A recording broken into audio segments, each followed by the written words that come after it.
வணக்கம் நண்பர்களே. ஸோ செம்மையான ஒரு வைரலாக சோஷியல் மீடியாவில் இப்போ இன்றைக்கி போயிட்டுருக்குன்னு பார்த்தீங்கன்னா, அது கண்டிப்பாக விரோஷ் வெட்டிங் அப்படின்னு சொல்லலாம்.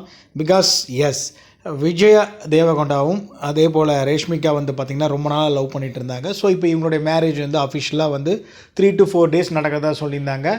ஸோ அவர் வந்து பார்த்திங்கன்னா உதய்பூரில் போயிட்டு, ஸோ அவங்க சைடு வந்து பார்த்திங்கன்னா ஒரு மேரேஜ் அவங்களுடைய முறைப்படியும் ரேஷ்மிகாவோட முறைப்படியும் வந்து பண்ணுறாங்க. ஸோ ரேஷ்மிகா பொறுத்த வரைக்கும் வந்து பார்த்திங்கன்னா இவங்க துளுநாடு, ஐ மீன் அதாவது உங்களுக்கே தெரியும் பெங்களூர்னு சொல்லிட்டு இவங்க, பட் அவங்க வந்து கர்நாடகாவில் வந்து கூர்க் ஏரியாவில் இருந்து வந்தவங்க. ஸோ அங்கே வந்து பார்த்திங்கன்னா இதுக்கு முன்னாடி தீபிகா படுகோன், அதே போல் வந்து மேங்களூரில் வந்து பார்த்திங்கன்னா ஐஸ்வர்யா ராய், ஸோ சொல்லப்போனால் சினி ஃபீல்டில் நிறையா பேர் அந்த ஏரியாவிலேருந்து வந்திருக்கிறாங்க.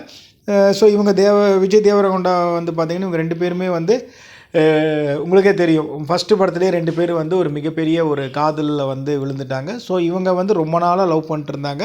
ஸோ அதிகாரப்பூர்வமாக வந்து பார்த்திங்கன்னா நாங்கள் வந்து கல்யாணம் பண்ண போகிறோம் அப்படின்னு கொஞ்சம் வருஷத்துக்கு முன்னாடியே சொன்னாங்க. பட் அவங்க என்ன சொன்னாங்களோ அது சொன்ன மாதிரி வந்து பார்த்திங்கன்னா இந்த மேரேஜ் வந்து அவங்க பண்ணிட்டாங்க.